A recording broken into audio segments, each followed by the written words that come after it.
Bonsoir, fidèles téléspectateurs de Sous nos Label TV, de Label Télévision, la chaîne panafricaine et internationale. C'est toujours un plaisir pour moi de vous retrouver à travers cette tribune de tête à tête.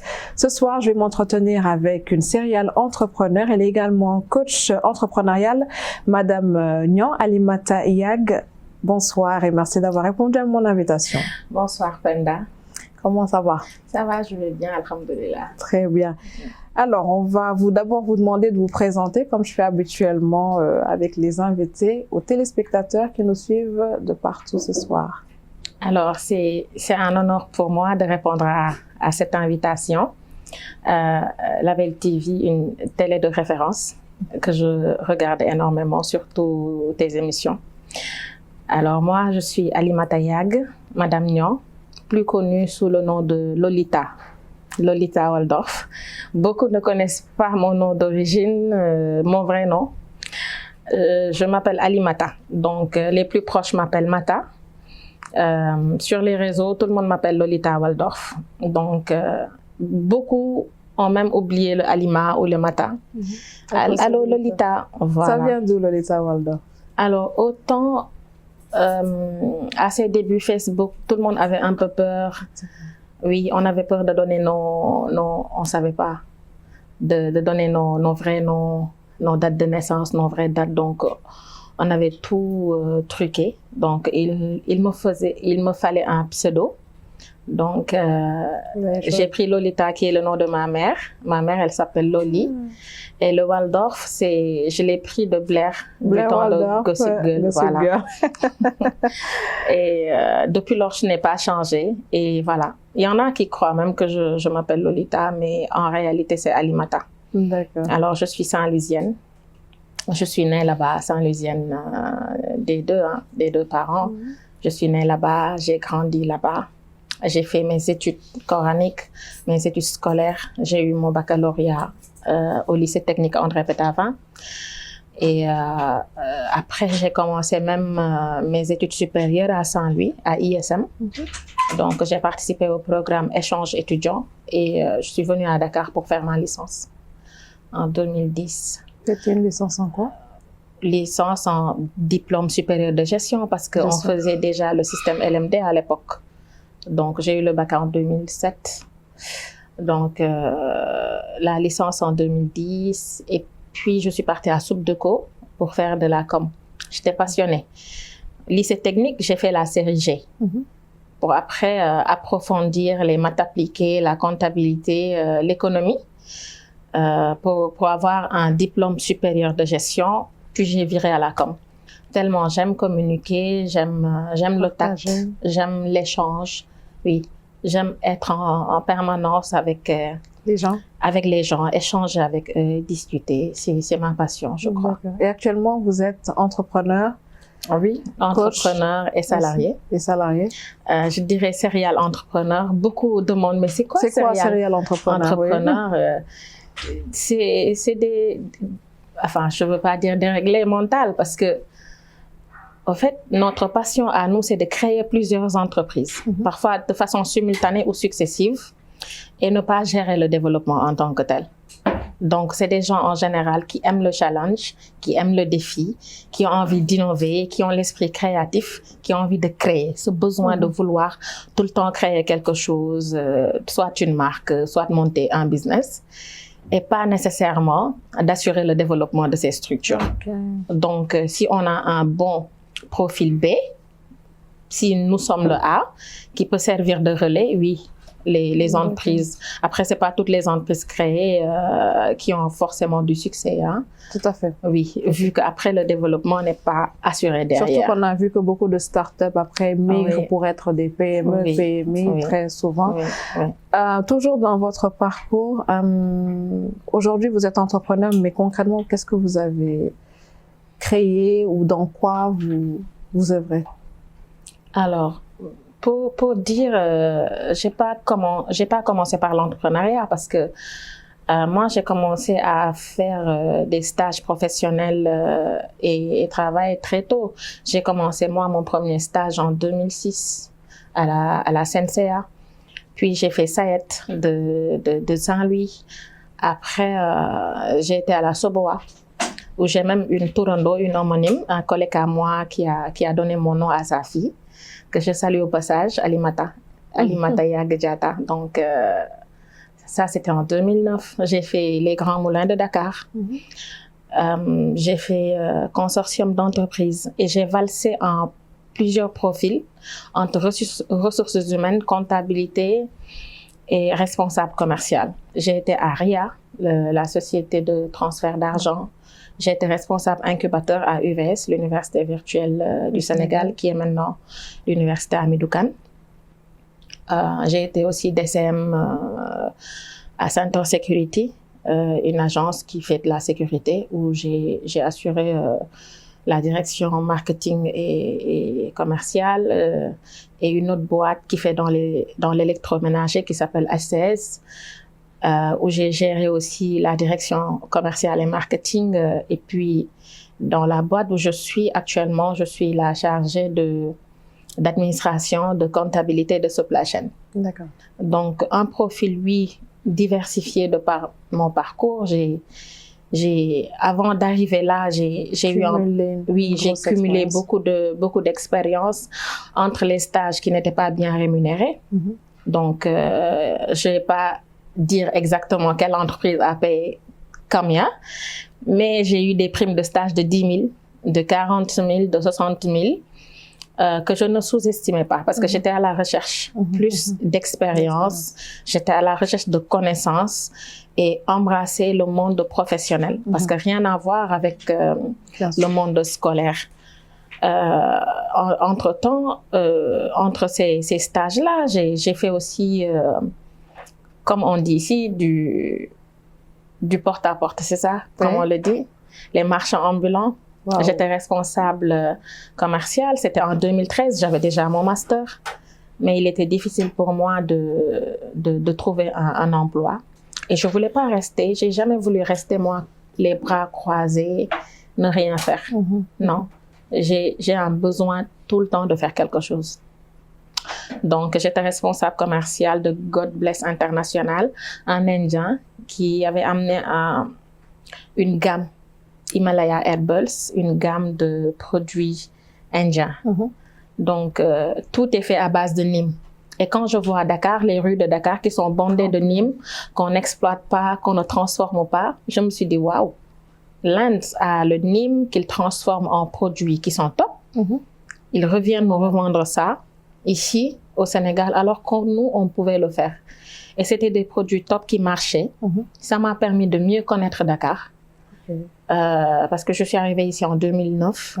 Ça m'a permis d'embrasser les rues, les quartiers, de connaître marché HLM, Plateau, tous les autres quartiers, Nord-Foire. Et je prenais les bus et les cars. Et ça m'a forgé, les bus et les cars au Sénégal. Oui, je me battais avec les apprentis. Oui, parce que tu as retenu quoi, ma monnaie, donne-moi ma monnaie, je descends là. Non, il ne veut pas stopper le bus, il faut qu'on aille jusqu'où. Alors que je n'avais pas cette habitude. À Saint-Louis, les distances sont écourtées. C'est une petite ville par rapport à Dakar. Ça m'a forgé. Ça m'a forgé. J'ai beaucoup appris dans la rue. Et c'est une expérience qui m'a marquée. Le fait d'aller trouver des gens que tu ne connais pas, qui n'ont pas besoin de ton produit, qui ne connaissent pas le produit, et que tu arrives à convaincre quelqu'un d'acheter un produit qu'il n'avait pas prévu d'acheter. Donc, il arrivait que je finisse, moi, mon objectif journalier, de retourner au dépôt, de prendre encore d'autres cartons, et c'était trop top. Mon patron, il était super content. Et je crois que c'est une expérience qui m'a beaucoup forgé. Beaucoup forgé, beaucoup marqué aussi. Qui m'a beaucoup marqué. Et ça aussi, ça a réveillé en vous le potentiel entrepreneurial qui était déjà là. En vous, Qui était déjà là, parce qu'à l'époque, je me rappelle, je faisais un peu comme tout le monde. Je vendais du savon que j'achetais, que je grattais. Et je me faisais aider par des cousins. J'en faisais des boules, des pots que je revendais. Il y avait une boutique à Castor qui s'appelait Vaidé Cosmétiques, je ne sais pas si tu sais, qui était à l'angle de Castor. J'y allais souvent pour acheter des produits que je revendais encore. Mais à un moment donné, je me suis posée pour dire qu'en réalité, je ne crée pas de la valeur. Rien Parce que du je tout. fais que de la Oui. revente. Ok. Je fais que de la revente. Je crée quoi comme valeur ajoutée? Je fais quoi? Ouais. Rien du tout. Je vais acheter le produit un produit qui a été créé en Turquie, en Chine. J'enrichis l'économie de la Chine et pas du Sénégal. D'accord. Et là, il y a eu le déclic? Oui, il y a eu un déclic, surtout après mon mariage et mes grossesses. Pourquoi? Parce que c'était un monde nouveau pour moi. Le fait d'embrasser le mariage, la maternité, c'était pas facile.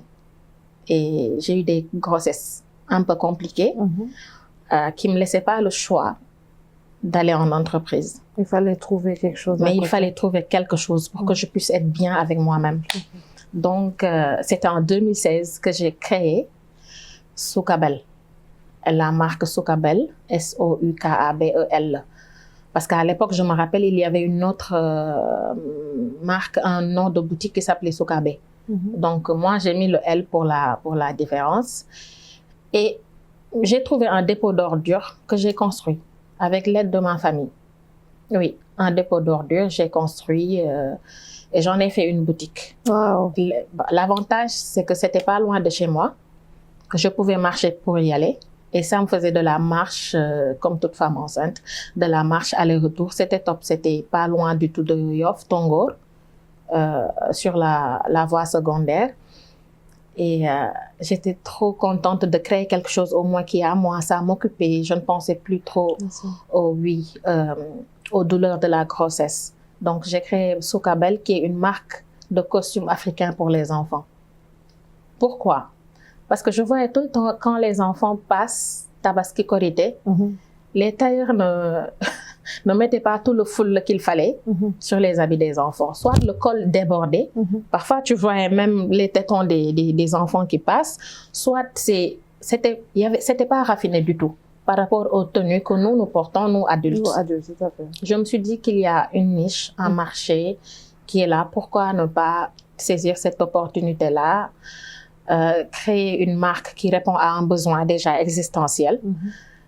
Et voilà, je me suis lancée avec mon cousin qui est tailleur et il commençait à coudre pour moi des bombeuses, des jupes, des robes, des costumes africains pour les bébés, même à partir de 6 mois. Je fais même des tenues pour le baptême de nouveau-né, des robes de baptême. Et ça a bien pris? Ça a bien pris. Ça a bien pris, mais la majeure partie de ma clientèle ne résidait pas au Sénégal. D'accord. En général, oui. Diaspora. Plus, ils commandaient plus. Oui. Mais, par la suite, les clients qui venaient acheter les tenues, c'est eux qui m'ont demandé « Vous ne faites pas de friperie ?» Je dis « Non, friperie. » De quoi ils parlent? C'est les clients eux-mêmes qui posaient la question à l'époque pour la friperie. Oui. Comme quoi, hein? Vous ne faites pas de friperie? Je dis non, je ne fais pas de friperie. Avec l'air, je ne fais pas de friperie. Non, je fais des costumes africains pour les enfants. Le mois, les demandes s'enchaînent. Ma vendeuse me dit, tiens, mais il y a plusieurs personnes qui demandent friperie. J'ai dit, mais il y a quoi dans la friperie? Pourquoi ils demandent? Non, ça va me détourner. Non, Mata, reste focus. Je suis focus. Je fais la sourde oreille. Je n'écoute pas. On y va. Et ben, après, il faut noter que les costumes africains, c'est un peu saisonnier. Les ventes, on achète plus en Korité, pendant les fêtes. Et c'est périodique. Après, tous les autres mois, c'est des zones mortes. Je me suis dit, ah, il y a un marché. À friperie. Moi, je ne m'y connais pas du tout. Ok, d'accord. Et là, j'étais enceinte de l'autre, de ma deuxième fille. Je suis partie à Colobane comme tout le monde. J'ai fait le tour.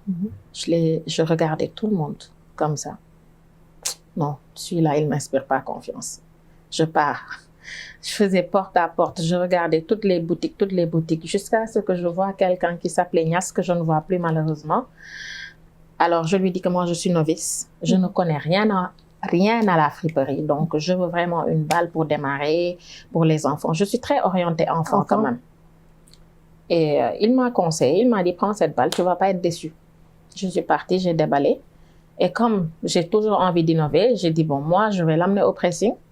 Je vais mettre dans des paquets. Comme tout le monde vend froissé, pas propre, pas nettoyé, bah, je vais, moi, apporter ma touche. Sauf que les gens ne te payent pas le prix qu'il fallait? Non. Ils te payent juste le prix de la friperie. Et je me suis dit, bah, c'est top. Pourquoi? Parce que j'amène au moins une touche qui est différente. Les gens préfèrent acheter chez moi parce que c'est propre, parce que c'est clean, parce que le vêtement n'est pas usé. D'accord. Donc, de fil en aiguille, bah, la mayonnaise a prise. Les clientes se sont multipliées, parce qu'on a vu sur les réseaux sociaux des comptes demandent friperie, la référence c'est Lolita Waldorf. Oui. Comment aussi se passe ce processus de friperie avant d'en arriver aux mesures annoncées par le ministre du Commerce? C'est beaucoup consommé au Sénégal, c'est par rapport au prix qui n'est pas du tout cher, c'est par rapport à la bonne qualité qui est aussi palpable. Les gens peuvent se procurer aujourd'hui de la bonne friperie, de bons vêtements, peut-être de bonne qualité, à moindre coût. Sauf que, en plus de la friperie vêtements, aujourd'hui on a vu, hein, ce sont des machines à laver, ce sont des micro-ondes, ce sont c'est même du mobilier. Et on appelle ça la poubelle de France. C'est un terme qui s'opère de plus en plus, malheureux ou pas. On a vu beaucoup de gens aujourd'hui vont pas avoir de gêne à ouvrir leur garage, par exemple, poser du matériel et le revendre à moindre coût. Ce sont des choses aujourd'hui qui vont tendre à disparaître parce qu'on veut promouvoir d'autant plus le Made in Sénégal, la matière première du Sénégal. Comment aujourd'hui ça va impacter? Mais avant tout ça, c'est quoi le processus de la friperie? Pour ceux qui savent pas, comment ça se passe? Mon quotidien de tous les jours, c'est de rassurer les clients, de les initier à la friperie, à la vente de friperie. En fait, la friperie, Vous encouragez la vente de friperie? Est-ce que je l'encourage? Oui. Pourquoi? Parce que les clients aiment la friperie. C'est tout. Les clients préfèrent la friperie qu'autre chose. Hein. Pourquoi? Parce que on y trouve des marques qu'on ne peut pas se payer. Le Sénégal est un pays pauvre. C'est vrai qu'il y a des extrêmes qui valsent. Il y en a qui ont, il y en a qui n'ont pas. Il y en a qui peuvent se contenter du minimum. Il y en a qui veulent avoir de la marque et non pas peut-être le prix d'origine, le prix de base. Je sais pas, je dis n'importe quoi. Original Marines, quand tu l'achètes en boutique, c'est pas donné. À la friperie, tu peux l'avoir à 1000 francs. Et on y trouve du vrai coton. On y trouve de la qualité, on y trouve de très grandes marques qu'on ne peut pas, le Sénégalais lambda, moyen, ne peut se payer ces marques. Pourquoi je l'encourage? Parce que j'y ai trouvé mon compte.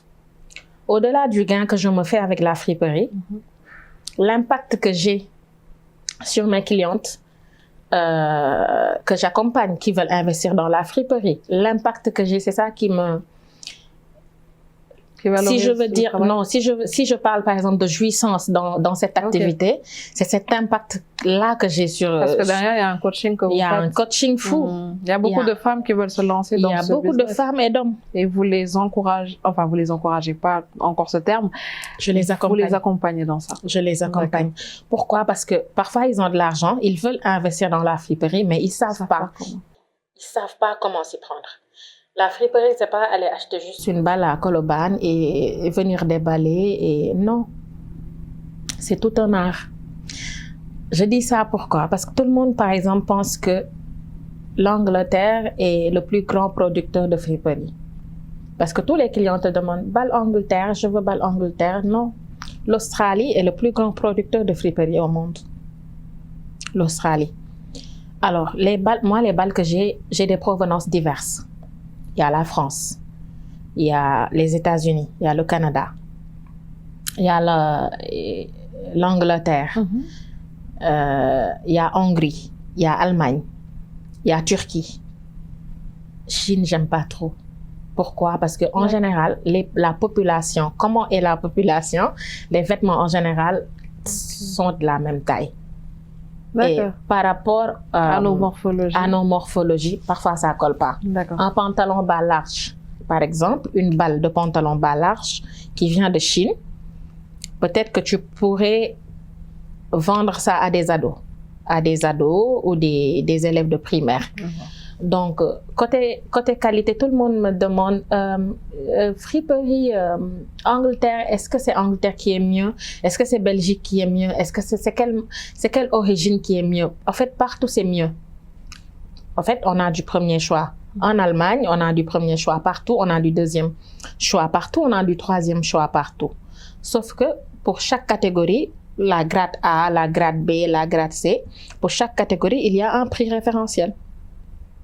Maintenant, une panda qui est là, qui a 30 millions, qui va investir dans la friperie, qui appelle une usine qui s'appelle, je sais pas, X Factory, Handmade Clothes, qui te dit que le conteneur de grade A te coûte 30 millions ou 29 millions.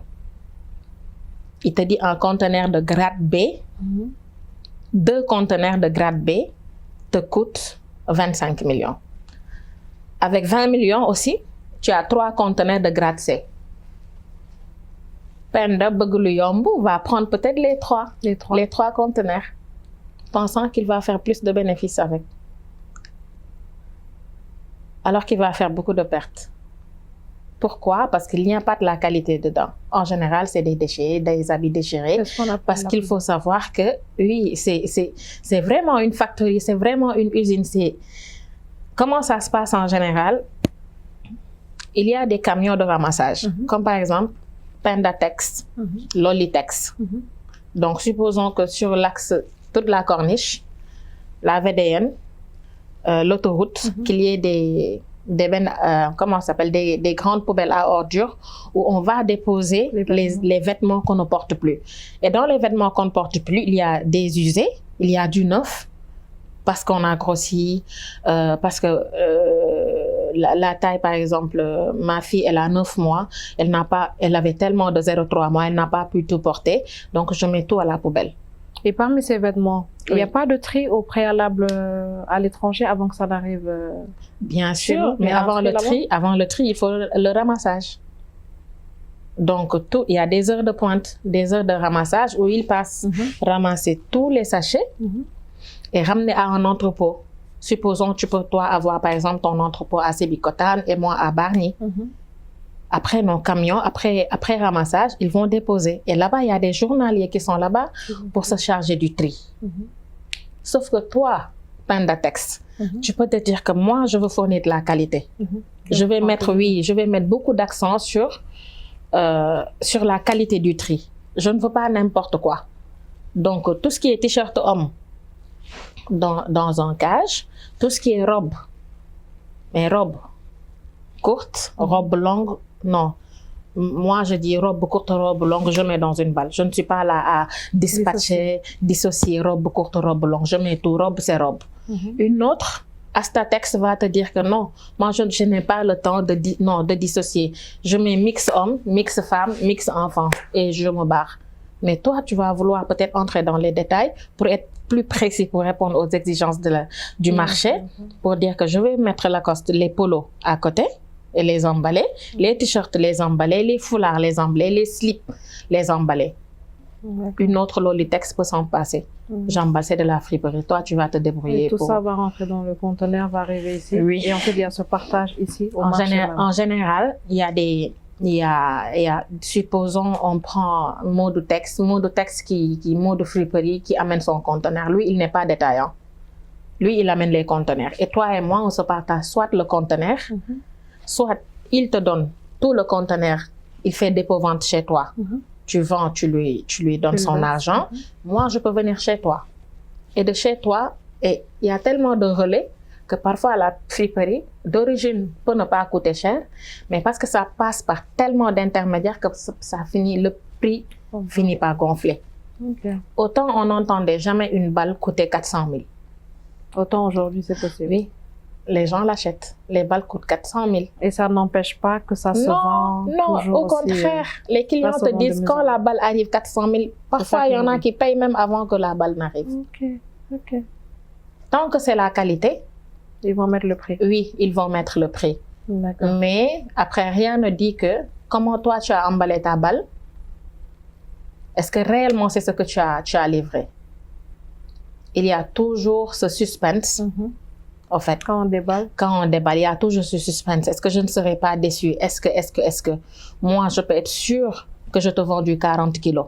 Je peux être sûre que je te vends du premier choix. Ce qui est emballé à l'intérieur, Dieu seul sait.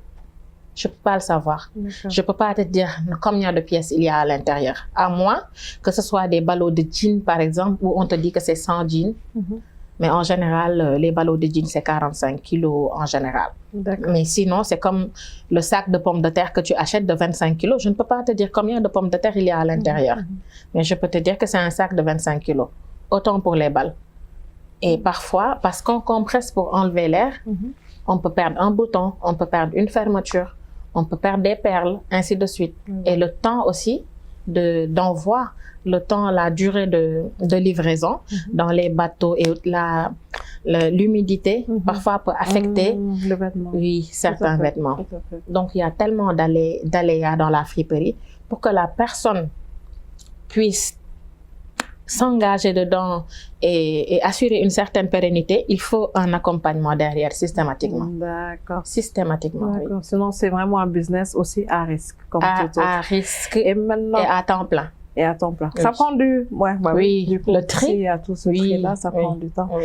Et comment aujourd'hui tu vas comparer avec le Made in Sénégal? Parce qu'encore une fois, on sera nous dans la promotion du Made in Sénégal. Ce que les Sénégalais lambda trouvent quand même cher par rapport à notre niveau de vie.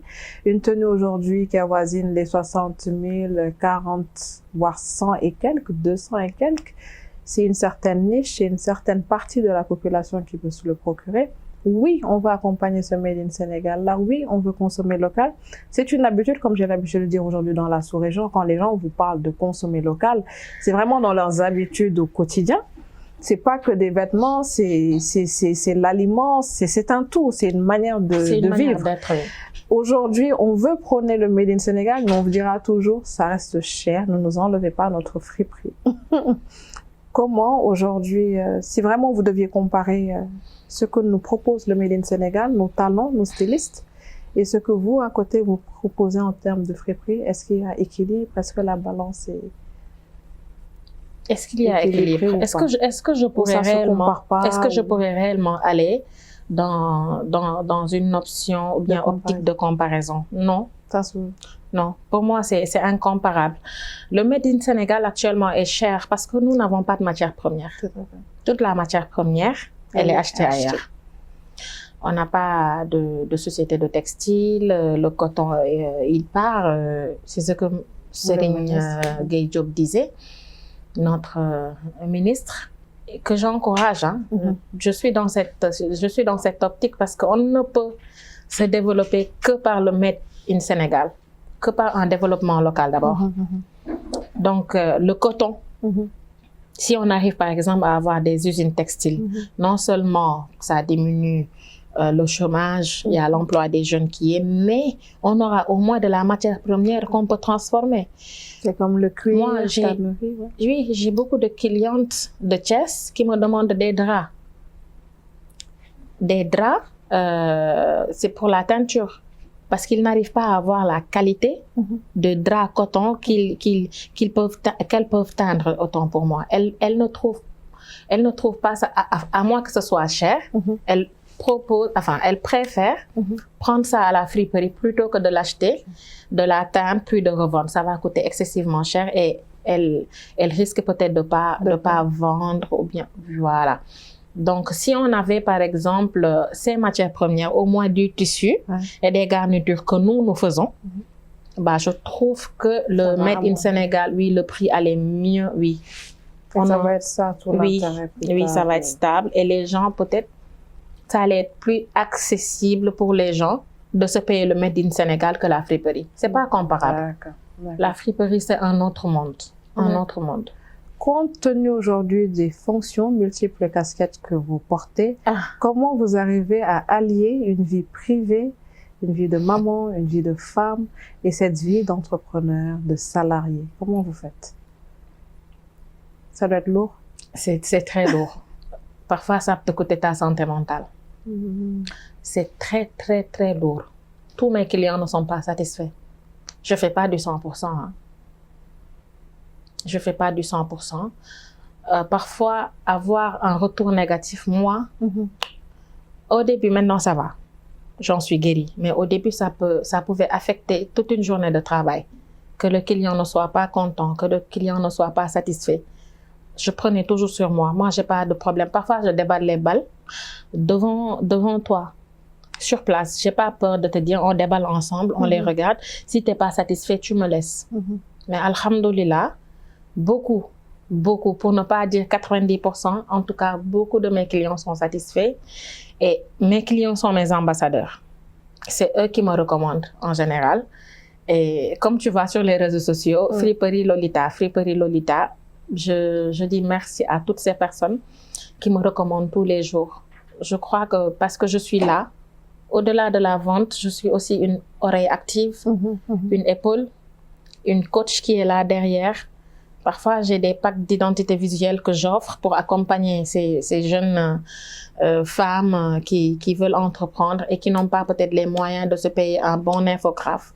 Donc, avec les outils que j'ai, avec mon téléphone, mon ordinateur, j'essaie de créer quelque chose qu'elles peuvent utiliser en attendant et elles sont toutes contentes. Et quand je fais, par exemple, des exploits comme ça, c'est des exploits, mini-exploits, c'est des boosters, c'est des vitamines C pour moi. D'accord.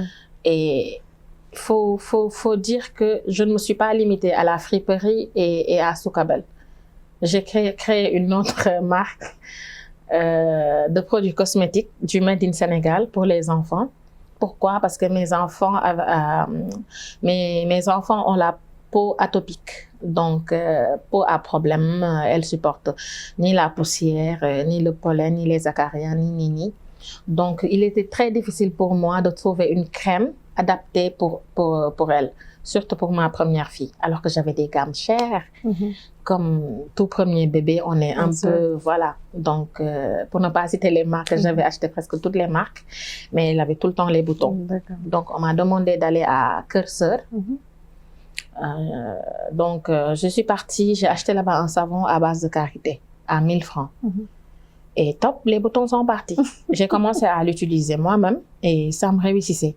Et c'est pas un savon moussant, mais c'était un savon super nettoyant. Et comme moi, je vois le business partout, je suis repartie pour dire que oui, je vais acheter en gros et tout. La dame m'a dit non, non, nous on a un stock limité, on peut pas te vendre en gros. Tu achètes juste ce dont tu as besoin. Et je dis, mais les savons, c'est à vendre ou pas? C'est à vendre, oui, mais on ne peut pas tout te vendre parce qu'il y en a d'autres qui vont arriver. On n'aura pas quoi leur présenter. J'ai dit, ah, ok. Je suis partie. J'ai dit, mais il n'y a pas de limite, en fait. Impossible is nothing. Va te former. Je suis partie. J'ai fait la formation en cosmétologie, oui. J'ai fait la formation comment formuler les crèmes, le beurre de soin, les mix d'huile, quelles sont les huiles qui sont comédogènes, quelles sont les huiles qui sont mieux adaptées pour les peaux des enfants parce que j'ai une cible quand même assez sensible. Le beurre de karité, je l'associe avec quoi pour avoir un tel rendu? Qu'est-ce que? Et là encore, la demande était là? Pardon? La demande était là avant que vous vous lanciez encore dans ce business? La demande était là. Et j'étais fière j'ai participé à beaucoup de foires. Et tous mes clients actuellement, mes clients de base qui font tenir Pidou, la marque c'est Pidou Baby Care, qui font tenir Pidou ne sont pas du Sénégal. C'est la diaspora encore une fois. Oui, tout comme Soukabel. Alors la friperie, elle est plus consommée ici. Alors pour la sous-région, j'ai livré au Niger, j'ai livré au Mali, j'ai livré au Maroc. Pour la friperie, j'ai livré aussi à la Mauritanie. Donc, j'ai livré ces 4 pays. Sinon, c'est dans les régions Louga, Diourbel, Mbundum, Ross Béthio, un peu partout. Oui, j'ai fini par avoir une liste de tous les bus, les horaires et tout ça. Et j'avoue qu'entre Soukabel, pour revenir à la question, entre Soukabel, entre Best Frip et Pidou, parfois, je ne sais même pas où me positionner parce que c'est 3 entités qui me tiennent à cœur. j'essaie de faire du mieux que je peux, mais il y a tout le temps des manquements. Ce que moi, j'aurais aimé qu'on me dise au début, c'est de rester focus. Ok. Je suis pas restée focus. Moi, je donne une liberté extraordinaire à mon cerveau. Donc, je pense à un truc que je peux faire, pourquoi pas créer la marque, je vais jusqu'au bout. Le boom là, le défi de c'est possible, je vais le faire. Et comme vous dites après, vous n'hésiterez pas aujourd'hui à passer le relais à quelqu'un d'autre qui puisse... Non, pas du tout. Pas du tout. Pour imaginer tout ce que je fais comme coaching, accompagnement entrepreneurial, le temps que cela me coûte, tout ce que je fais derrière comme production. Vous êtes seule à le faire? Oui. Vous avez une équipe? Oui, en fait, quand il y a une très grande production, il y a une équipe qui vient vendredi, samedi, dimanche pour la production. Quand c'est de petites quantités, je n'ai pas besoin de l'équipe. Mais quand c'est de grandes quantités, comme en 2021 où j'ai produit 2332 savons, j'avais besoin d'équipe. Donc, presque tous les week-ends, ils étaient là. On va faire minimum 600, 700 savons, on met de côté. 600, 500, on met de côté. Jusqu'à ce qu'après, maintenant, le branding, l'emballage, la communication, c'est tout un travail. Votre mari derrière, il vous aide, Oui, c'est mon premier fan. C'est mon premier support. Il m'aide beaucoup. Et son aide est plutôt psychologique. C'est quelqu'un qui te booste, qui te dit, tu peux le faire. Il faut être focus. Il m'aide à m'organiser. Il m'aide à mieux gérer peut-être mon temps, si je peux le dire ainsi, parce que il aurait pu être exigeant. Peut-être que ça aurait empiété à mes choses. Et il y a des maris qui n'aiment pas ou qui ne supportent pas l'essor de leur épouse ou le développement ou ils ne supportent pas. Et c'est une chance pour moi de l'avoir. Pourquoi? Parce qu'ils m'aident beaucoup dans mon travail, ils m'accompagnent, ils croient en moi. C'est mon premier support en tout cas. D'accord. Oui. Si vous deviez qualifier l'année 2024, comment? Quel mot? Comment allez-vous qualifier 2024? Ça n'a pas été une année facile, surtout sur le plan financier, pour tout le monde, pour toutes les structures, pour les entrepreneurs, pour les entreprises. 2024 a été très rugueuse pour les entrepreneurs. J'ai vu des posts, j'ai vu des entrepreneurs arrêter carrément le business. J'ai vu des plaintes. Lolita, comment tu vas? Est-ce que tu peux me mettre en rapport avec quelqu'un? Je veux vider telle ou telle chose. Je ferme ma boutique. Est-ce que tu peux me mettre en rapport? Pourquoi? Non, je tiens plus, je n'arrive plus. Pourquoi? Parce que soit derrière, elles sont seules et elles n'ont pas d'appui, soit c'est un défaut d'organisation et d'absence de comptabilité, parce que quand on fait la comptabilité, la poche de l'entreprise et sa propre poche, parfois, ça peut nous conduire directement à la faillite. Soit c'est par manque d'adaptation, si je peux le dire, parce qu'on est dans une époque de digital, numérique, où tout se passe sur l'Internet, sur les réseaux sociaux. Le e-commerce. Le e-commerce. Quand tu veux tout de suite un bijou que tu veux acheter, la première chose que tu fais, c'est aller sur Instagram, Facebook, TikTok pour voir. Donc, si toi, tu n'es pas présent dans les réseaux, c'est un handicap. C'est un handicap. Donc, il y a beaucoup de facteurs qui sont là. Mais le plus bloquant, c'est parfois le manque de confiance en soi. D'accord. Le récap de cette année, avec le dialogue, les échanges que j'ai eus avec les gens, il y a un isolement social qui est très présent dans notre société. Les gens se recroquevillent, les gens traînent avec des traumas, les gens traînent avec des blessures, parfois pas forcément physiques, psychologiques, qui peuvent paralyser non seulement le business que tu fais, mais toi-même, ta manière d'être, ta manière de fonctionner, qui peuvent réellement impacter sur ta vie. Donc, ça a été une année très lourde pour certains, mais je reste toujours positive. Pour moi, chaque obstacle est une opportunité. Je reste toujours positive, toujours open mind, 360 degrés sur tout ce qui arrive. Le jour où moi, je suis restée avec beaucoup de restes de friperie, je vends, je me retrouve avec des milliers d'habits. J'ai dit, ma vendeuse me dit, mais on fait quoi avec les vêtements? Parce qu'on peut pas tout centrer, on peut pas tout mettre en penderie. J'ai dit, bon, je vais créer un poste tout de suite. Ce qu'on va faire, on va faire un tri, on va séparer. Une partie, on va donner aux pouponnières ou bien aux nécessiteux. Une autre partie, on va faire une promo. 100 pièces, 50 000. 100 pièces, 50 000. Taf, taf, on achète les sachets. Oh, mais ce jour-là, j'ai fait un chiffre d'affaires de ouf. Okay. Et pourtant, c'est parti de rien du tout. Une autre partie, je l'amène, je donne aux talibés, je donne aux nécessiteux. Parfois, il y a des postes de santé. C'est grave. Il y a des postes de santé parfois qui reçoivent des femmes qui viennent accoucher et qui viennent sans habit. On vous appelle? Pas parce qu'ils ont oublié, ils n'ont pas. Ils n'ont pas. Ils n'avaient même pas prévu ou bien ils n'ont pas de quoi acheter des vêtements pour enfants. Il m'arrive, moi, d'être sollicitée pour ça. Mata et tout, et comme toi, tu es dans la vente de friperie, est-ce que tu n'aurais pas un lot de temps? Il m'arrive de donner. Je me projette tout le temps. Je me dis que je pourrais être moi à la place de cette dame-là. Ne pas avoir de quoi, non mais c'est horrible. La première fois qu'on m'a interpellée pour ça, je suis moi-même partie pour voir la dame. Et depuis lors, je le fais sans arrêt. J'ai tout le temps des lots de bébés que je donne. Et c'est un plaisir pour moi de partager, de partager non seulement, oui, l'expérience que j'ai, mais tout ce que je peux faire pour aider quelqu'un à aller de l'avant, à se sentir mieux, à se sentir bien, je n'hésite pas.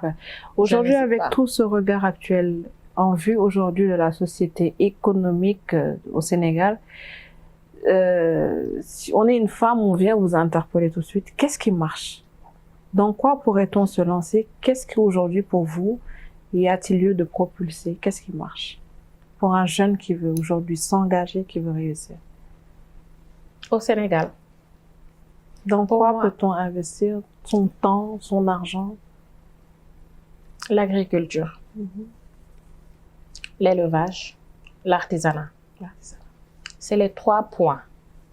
Si tout jeune reste focus sur ces 3 points-là, tout jeune, supposons on prend la tranche d'âge de, je sais pas, 30, oui, 30, 40, par exemple. Que chaque jeune soit focus au moins à un projet entre agriculture, élevage et artisanat. D'ici 10 ans, je ne vais pas projeter sur 50 ans, 20 ans, 10 ans, on va être une société très indépendante. Très indépendante. Parce que dans l'agriculture, il n'y a pas que la culture, il y a la transformation. Et je crois que Abdou Diouf l'avait fait dans les années 90, où il avait créé une délégation ou une direction où il avait regroupé tous les maîtrisards chômeurs et il les avait constitués en GIE. C'est cette même année-là que les Bokar Samba Dièye, tous les autodidactes ont aussi percé, alors qu'ils n'ont pas été maîtrisards. Pour moi, c'est le temps de revoir notre éducation d'abord, de croire en nous d'abord, c'est-à-dire de croire en nos ressources. Le Sénégal est regorgé de ressources naturelles, de ressources humaines, de ressources culturelles. Il y a beaucoup à faire même dans le tourisme. Énormément de choses avec le pétrole et le gaz qu'on a. Le tourisme aussi est un secteur à ne pas négliger. Donc, je crois que toutes ces ressources-là doivent être... je ne sais pas si c'est à travers l'éducation, à travers la sensibilisation, l'éducation plus la sensibilisation de tous les jours, pour qu'on puisse réveiller un nouveau type ou bien créer une nouvelle mentalité pour le Sénégalais, de croire qu'ici au Sénégal, je peux ne pas utiliser chinois, turc ou je ne sais quoi pour me sentir bien. Si je me dis que, attends, montre, au lieu d'acheter Rolex, moi je préfère acheter Matidi. Il y a Nene Yaya qui fait des merveilles. Il y a Skin Biology qui fait sa marque. Il y a Sira Wildy, qui a une gamme qui travaille beaucoup avec le beurre de karité. Il y a tellement de marques Momentum. Je suis sûre que si on avait la matière première et les tissus, Momentum, on l'entendrait peut-être loin, elle habillerait peut-être tout le monde. Et même les écoles, les blouses, les uniformes que l'on fait, je crois qu'il y a un marché énorme à faire. Il y a un marché énorme à saisir du mois. Et je crois que nos talents ici, le président et son gouvernement sont en train de faire la promotion. Les dames aussi sont en train de faire la promotion du Made in local. Mais qui peut réellement se payer le Made in Sénégal? Qui peut se payer? C'est quel type de Sénégalais qui peut se payer? Donc, il faut qu'on ait, nous, confiance en nos ressources, y croire, se faire aider par l'État, le gouvernement, pour qu'on ait des infrastructures dignes de ce nom. Parce que dire que on va arrêter telle importation, telle exportation, il faut ouvrir les usines. Oui, il faut ouvrir les usines. Il faut ouvrir les usines et peut-être que ce sera à nous un tremplin pour aller vers un développement, je ne dirais peut-être pas total ou aller à un paroxysme, mais au moins qu'on puisse assouvir nos besoins primaires. C'est important. Au moins. Assouvir nos besoins primaires. Agriculture, élevage, artisanat, tourisme. On a beaucoup de ressources qu'on sous-estime, qu'on ne met pas en valeur. D'accord. Oui. Un dernier message aux jeunes, aux femmes. Les jeunes, les femmes. Il faut croire en soi. Il faut croire en soi. Vous êtes bourré de talent. Vous valez énormément quelque chose, mais peut-être que vous ne prenez pas le temps de vous en rendre compte.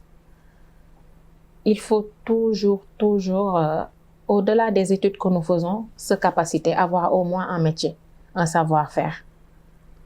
Au cas où les diplômes ne marchent pas, qu'on puisse au moins s'appuyer sur ce qu'on fait, sur ce qu'on sait faire. Ça peut être la cuisine, ça peut être la transformation, ça peut être la maçonnerie, l'électromécanique, le bâtiment. Le digital, l'intelligence artificielle. L'intelligence artificielle, on est à cette... Hier, il y a quelqu'un qui m'a appelé. Allô Lolita, ça va, alhamdoulilah. Écoute, comme je t'ai envoyé des messages, je te sais occupée et tout, je me suis dit, bon, je te relance. Je dis d'accord, c'était à propos de quoi? Il me dit, au fait, moi, je suis infographe, je suis vidéaste. En fait, il m'a listé un tas de savoir-faire, mais il dit que ces temps-ci, c'est dur, qu'il n'a pas de matériel et qu'il ne sait pas réellement quoi faire. Il a pensé à moi, il veut que je lui donne des ballots de friperie, qu'il vende, qu'il me rembourse après. Je l'écoute, il parle, il se plaint. J'ai dit, bon, d'accord, j'ai bien écouté. Maintenant, on va faire un focus sur toi. Déjà, en premier, j'ai arrêté le crédit. Je ne le fais plus depuis 2018. Donc, j'ai vécu des expériences atroces avec des femmes qui sont parties avec des ballots, qui n'ont pas payé, ainsi de suite. Donc, depuis 2018, c'est une résolution. Ça m'a permis, moi, de me stabiliser. Soit l'argent est là, soit la marchandise est là. Donc, j'ai arrêté. Mais venons-en à toi. Si toi, tu sais faire des contenus, tu es un monteur, tu sais faire des vidéos, monter des vidéos. On est à une époque, ère du digital, où beaucoup d'entrepreneurs ont besoin de visibilité. Pack community management. Tu peux faire des packs de 50 000. Si tu as 5 personnes qui te payent 50 000, tu as 250 000 par mois. Un cadre de la fonction publique a un salaire qui avoisine 250 000 et parfois pas. Donc, qu'est-ce qui t'empêche, toi, de travailler dans le... En fait, ça rapporte même plus et c'est même plus rapide et moins stressant pour toi que d'entrer dans le métier de la friperie que tu ne maîtrises pas. Tu vas galérer, perdre beaucoup de temps pour t'asseoir. Est-ce que c'est pas mieux de travailler sur les packs? Et je suis en train actuellement, oui, avec lui, de travailler sur les packs de community manager pour que lui, il puisse, après je vais le recommander un peu à ma communauté pour que il puisse trouver son compte. En fait, il faut toujours avoir un savoir-faire et prendre Il était conscient qu'il savait faire ça. Peut-être qu'il avait juste besoin d'une voix qui le booste pour lui dire que vas-y, tu peux le faire. Il y a un marché qui est là. Je vais t'identifier telle et telle personne qui vont être tes clients à toi et qui vont t'assurer un salaire de X par mois qui va te permettre, tu ne payes pas de transport, tu ne te déplaces pas, tu as juste besoin d'Internet. Encore une fois, c'est ce que les jeunes ont besoin aujourd'hui, c'est l'accompagnement. J'en reçois beaucoup, j'en ai reçu beaucoup, je crois maintenant depuis un peu plus de 6 ans. Et fondamentalement, dans leur speech, vous entendez toujours, les idées sont là, il faut de l'accompagnement. À tout niveau. Et le réseautage. Et le réseautage. Penda, moi, je ne suis pas d'accord que toi, tu es agriculteur, tu veux percer toi. Toi, Penda, elle a tant de chance, c'est elle qui fait tel, elle a tel domaine, c'est à elle, c'est à elle. Tu sais, toi, transformer l'engrais là en oignon, mais tu sais pas vendre. C'est une chaîne. Tu restes, toi, un ingénieur agronome. Il faut t'associer avec une bonne commerciale. Et créer cette chaîne de valeur. Oui. Pour qu'il n'y ait pas de rupture. Parfois, on voit beaucoup de mangues dans nos forêts, dévorées par nos singes, qui ne sont pas transformés. Oui, le problème est où? Après, on se dit, oui, les fruits, nous n'en mangeons pas, nous exportons, nous...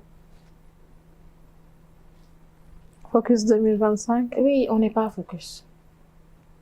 On va l'être. On pensait avec cette nouvelle vision, cette nouvelle manière de faire. Oui, forcément. Oui, avec cette manière, oui. Je crois en tout cas, avec ça promet, avec le discours de nos dirigeants. En tout cas, moi, j'ai foi. C'est la première fois peut-être que cela m'arrive. J'ai foi en cette jeunesse. J'ai foi en ces dirigeants qui nous accompagnent. Le projet est clair. Maintenant, il suffit quoi? Qu'on ait une bonne éducation derrière, de bonnes formations. Les structures sont là. Mais qu'on ait de bonnes formations, des suivis, un accompagnement digne de son nom, avec des contrôles derrière.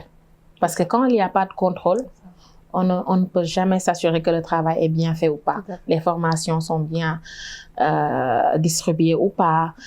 Il faut toujours se connecter, créer des réseaux. Les agriculteurs ensemble, se former en GIE. Les artisans ensemble. Les artisans ensemble. Après, maintenant, les GIE des digitaux, les community managers qui accompagnent maintenant ces structures-là. En fait, il faut se structurer et se fixer des objectifs. Oui. Il faut se fixer des objectifs. Il faut vérifier constamment, revérifier les objectifs parce que les objectifs peuvent changer. Les priorités peuvent changer, les objectifs peuvent changer d'une circonstance à une autre. Il faut toujours les vérifier, se fixer et savoir vérifier si on les a atteints ou pas. C'est important. Croire en soi. Croire en soi et encore croire en soi. C'est le mot de la fin? Oui. Il faut juste croire en soi. D'accord. Ça a été un plaisir de vous recevoir. On aurait bien continué cet entretien. Le dernier pour moi de cette année 2024, on clôture en beauté. Merci beaucoup, Madame Alimata Yag, de nous avoir... Merci, je t'en prie. À très bientôt. À vous aussi, je vous donne rendez-vous en 2025 avec de nouveaux invités, de nouvelles thématiques. À très vite.